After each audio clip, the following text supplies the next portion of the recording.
And now, RSM, the Rams Sports Magazine Show.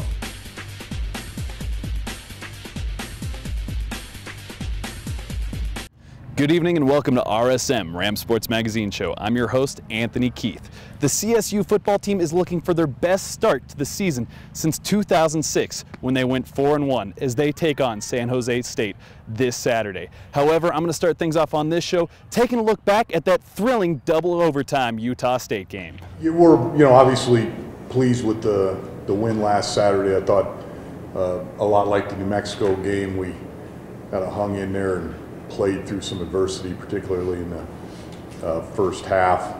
Defensively, we did what we needed to do in terms of playing Utah State, and that stopped the run. Our tackling was better, and for the most part, top to bottom, played a pretty good game defensively. Special teams, we were a big part of that game. We kicked the ball extremely well. Turnovers occurred not only on defense but on special team. We were able to pin them with some of the punting that was big in the field position area. And then offensively, I thought we ran the ball like we want to. We tried to establish a physical run game and probably made a minor step forward throwing the football. We were able to get our receivers somewhat involved. So still got a long way to go as a passing offense, but it was a minor step forward. So having said that, we're putting all our efforts now towards San Jose State, who looks to be like another good non-conference opponent, somebody that had UCLA 17-17 late in the game, and appears to be a pretty good football team, so we're going to have a good week of practice. Well, I just hope we can continue to improve. We're nowhere near as consistent in any area as we need to be. Certainly Pete's got to get better in the pocket. Our route running, our timing, and all that sort of thing has to continue to improve. So, hopefully we'll take another step forward this week. But just to see it leave his hands and go into a receiver's hands is good at this point. The 35-34 victory over Utah State in double overtime was a huge win for the Rams. But now they set their focus on this Saturday's matchup against San Jose State, their homecoming game. I want to take a trip down memory lane and take a quick look at last season's homecoming game against UNLV, another big win for the Rams.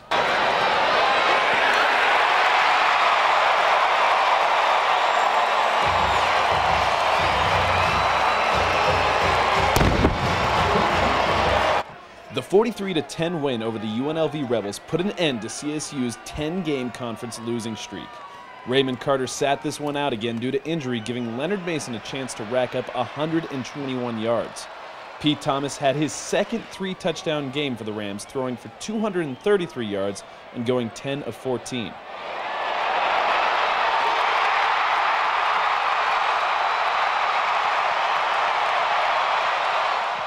The most impressive statistic of the day was Guy Miller, who landed himself a career-high 4.5 sacks. His performance as a nose guard caught the attention of many and was named the Defensive Mountain West Conference Player of the Week. Not only that, but Phil Steele decided Miller was worthy of first-team honors for his 2010 midseason All-Mountain West Conference team. It's a few days after the game. Pretty much the best performance of your career. How are you feeling? Oh, I'm feeling good about it, It's cool to have that, and I'm happy. Named Mountain West Conference Defensive Player of the Week. What's that mean to you? Oh, it means a lot, I've always wanted to have that and work towards that, and to actually have it is a pretty good feeling. Now, was this kind of a turning point, a huge confidence booster for yourself and the team? Definitely for our team, I think it should have been, because we needed that win, and we needed to get back on the right track. So that it should be a big confidence boost for our team. Now, talking about the sacks, you're just midway through the season now. How's it feel knowing that you've still got so many games left you can add to your, sack count? Oh, it feels good, but we play some good teams, so it's gonna be tough to get more, and hopefully I can get some. Kind of go back and watch film, and you just see how I got the sacks, and the whole defense was just flying around. And it was just cool to go back and see it. So does this game mean anything more to you, or is it just another game? Oh, it means a little bit more because I got 4 sacks, but really it's just another game to me, and I'm just glad we got the win more than anything. Another exciting moment for the homecoming crowd was when true freshman linebacker Mike Arakpo landed a hit that caused a Rebels helmet to fly off. It was third down on CSU's 3-yard line, and it looked like UNLV was about to score when Arakpo landed a hit the whole crowd felt. My brother actually called me like, man, I seen your hit. So, yeah, I was kind of pumped up to see that, you know, it was actually on there, and, you know, a lot of people got to see it. The game was full of excitement, including an attempted fake punt that resulted in a huge CSU defensive stop.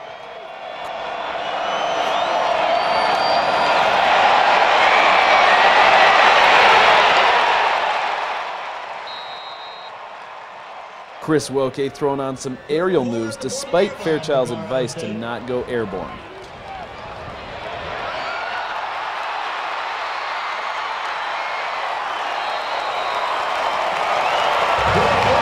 Sometimes athletes can't contain the drive to put up an amazing spin move mid-air over a defenseman. Don't go anywhere just yet. Coming up after the break, I speak one-on-one with Chris Woke, who had 2 touchdowns against the Aggies on Saturday. Stay tuned. You're watching RSM, the Rams Sports Magazine Show on Northern Colorado 5. Welcome back to RSM. Sophomore running back Chris Woke currently leads the Rams with 4 touchdowns this season. So I spoke to him earlier this week. Welcome back to the show, Rams fans. This week I'm joined by Chris Woke, a sophomore running back who is also named Co-Offensive Player of the Week by the Mountain West Conference. Chris, that's the first big thing. How big of an honor is that? It's a great honor. I think our team played well. Our offensive linemen are blocking really, really good, and that's just providing the running backs a lot of room. So. You currently lead the Rams with touchdowns, with 4 right now, and those 2 touchdowns against Utah State, a little 1-yard, a little 2-yard. How hard are those in goal line situations? They're definitely hard. The red zones are kind of hard because, you know, the defense is definitely bringing a house blitz, but, I mean, I believe in our offense. I believe in our offensive line that we can get through and make that touchdown. So. Do you ever just close your eyes and go for it, ever? Not sometimes. Sometimes it's kind of gap scenes, so I got to follow, maybe go in then outside, so I got to follow my blockers and get in there. So that was a huge win for you guys. Definitely. Second road win because that CU game was a neutral site. Yeah. You guys are kind of road warriors now. I mean, how important of a win was that going into your homecoming game 3-1? That's really important. I mean, our team's playing hard. We believe in each other, and with that W there, it gives us more confidence to go in and play hard against this team and try to be 4-1 going into Boise. So another thing about that game, there was another kid on the other team, Eric Moats, who went to your high school. Yeah. And, you know, he was kind of a big effect with you guys winning with the 2 drop fumbles. I mean, how'd you feel knowing you're playing guy from your school, kind of messed up a little bit? I mean, it was nice. You know, usually I didn't know he was going to be that nervous like that. He made a couple mistakes, but, you know, in the end, he's probably thinking about that, getting better. But we're just happy we pulled this W off as a team. So you're so relaxed about this win. It was double overtime. I mean, that 1-yard drive into the end zone for the win.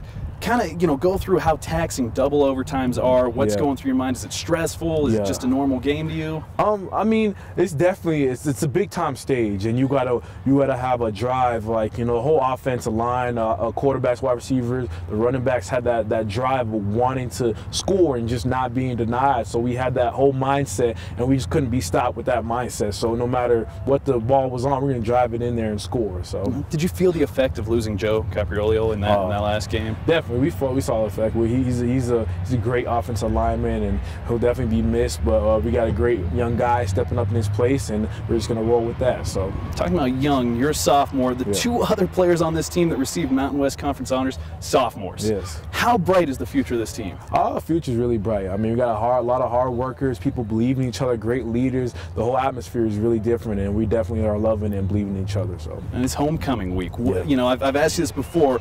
Ram Pride, but now entering homecoming week. Yeah, definitely just got to stay focused. It's homecoming, so people are going to be, you know, really excited, but we got to stay focused on the goal, play hard, play smart, play fast, and we'll get this W. So now I assume, I don't know if this is fact or not, but when you get cut out on the field, do you bleed green and gold? Is that true?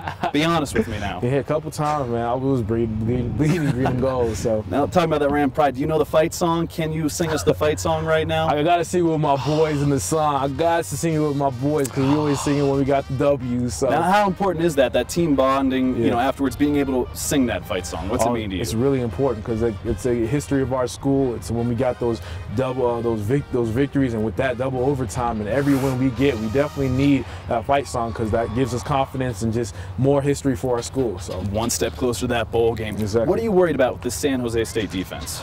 Just we got to play hard because their defense plays hard. They play fast, so we got to play hard for all 4 quarters and play fast and play like we got everything on the line. We can't let down.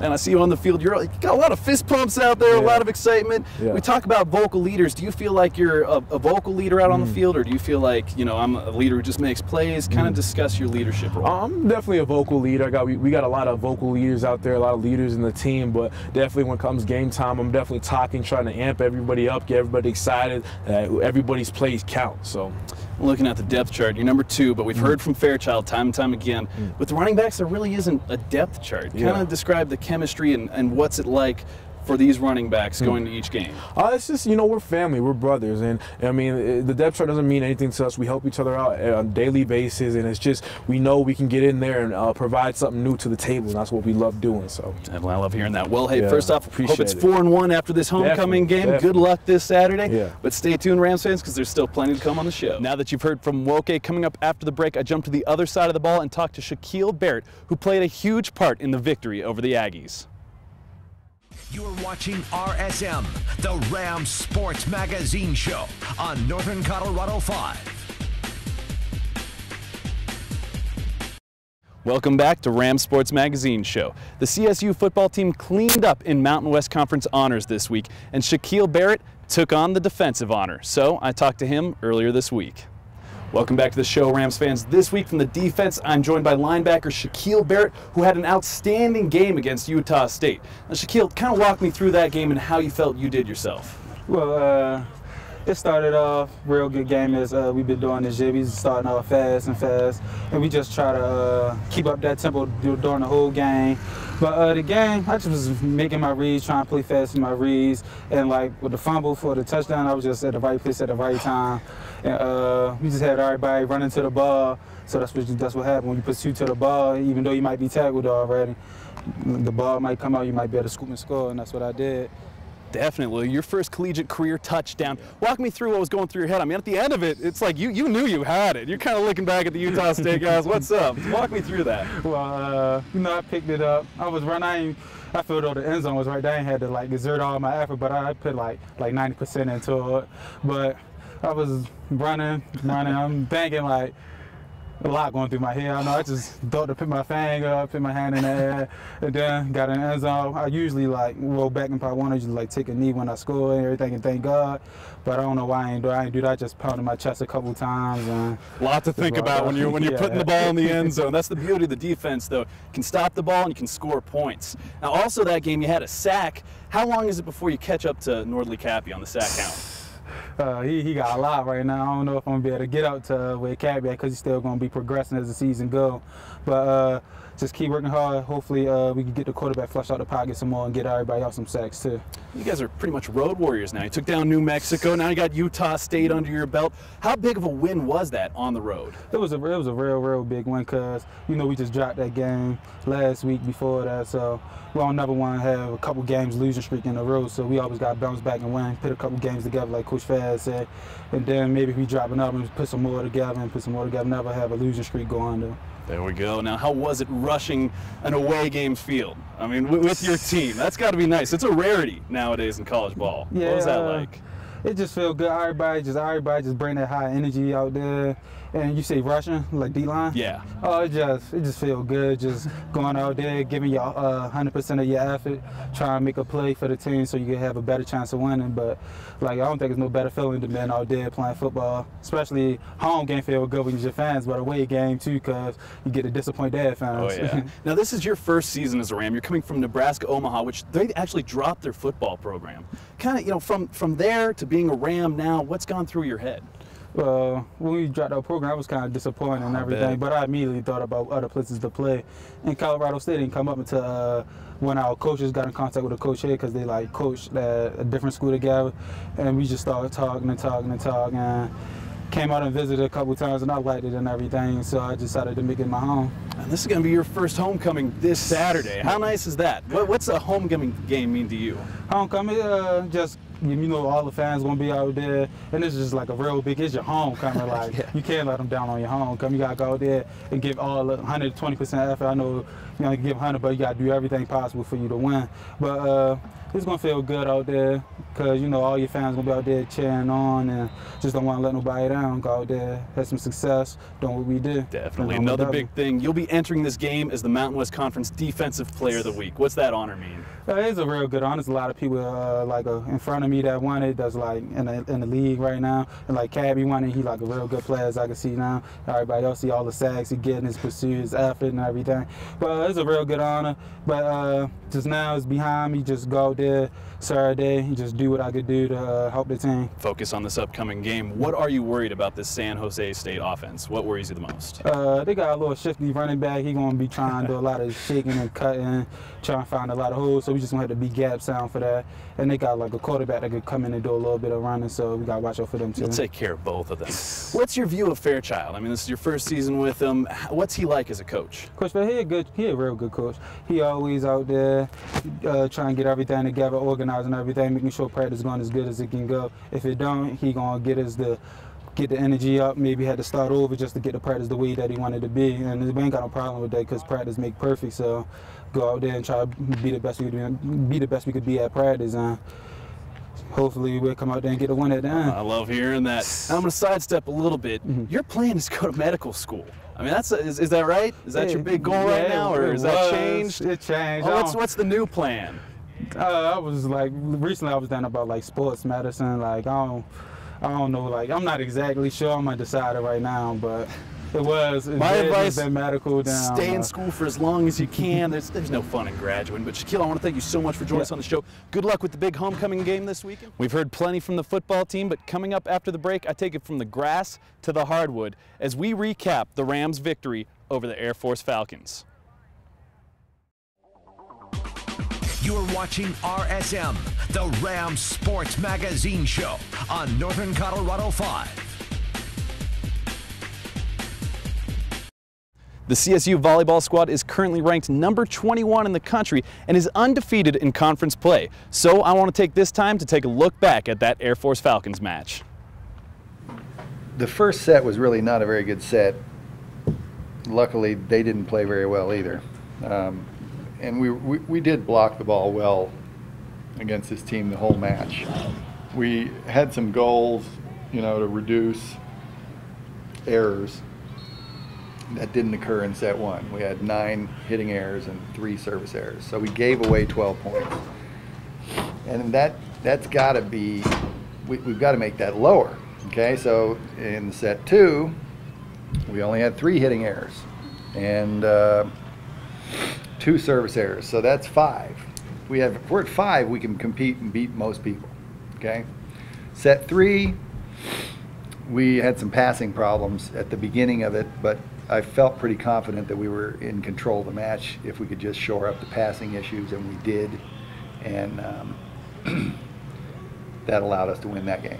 And I thought this was a really great match for Meg because Meg was really getting around the setter and getting in good position, getting available.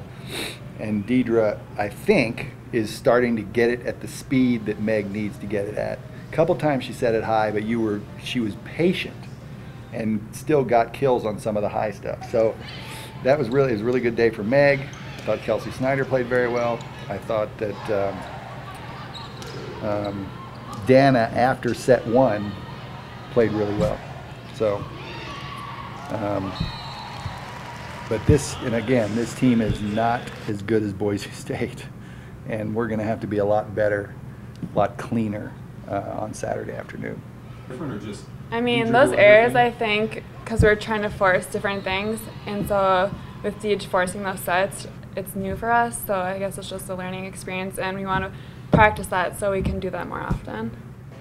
Well, honestly, I just felt like as a team on the court, we were in control the whole time, even though there was a lot of errors. I feel like we were staying together, and staying together was just helping us get through that. We just want to I want Kayla to get some time. Kayla's a really good player. she's so good in practice sometimes, but she just is kind of tentative, and we need to get her more court time. And so that was our way of doing it. And Kate's a good person to rest because Kate has some knee issues and stuff. It's good to be able to do that, yeah. When we get some separation in these games, I like to do that. And even if it means, you know, the teams come back a little bit, but they really didn't in set 2. Those subs played pretty good. And then these guys in this third set, Kayla was in the whole time, and she had a nice match. She even service for us. Was it a little frustrating to still see some of the problems that came out of DU showing up, especially that second set there? It's frustrating. Or first set, yeah. The first set, it is frustrating, but you know, they got to play through it. And what you always want to do as a coach is to get your team to lock in and understand when they're playing well. They know when they're playing bad. Lock in and understand when they're playing well, what it feels like, what the level of alertness and focus is like. And if they can do that and attach themselves to it, then we can do it a lot. I feel like at DU we kind of separated and we're apart from each other, but we came together a lot tonight, and that really helped us talking to each other and letting each other know that we can get through this and stuff like that. The Rammies made a clean sweep against both the Air Force Falcons and the Boise State Broncos to start out Mountain West play. Despite claiming 6 straight matches at home in conference play, the Rams slipped in the rankings from 20 to 21 in the country. Tom Hilbert and his squad now prepare to hit the road to face UNLV Thursday night, followed by San Diego State on Sunday. CSU then returns to Moby in October to face non-conference opponent Seattle, a match setter Deidre Foss is excited for coming from Washington. Then it's straight to conference play until November 18th, when the Mountain West Championship Tournament begins in Albuquerque, New Mexico. Just a side note, the last time the CSU Rams volleyball team went undefeated in conference play was back in 2003 with 14 straight victories.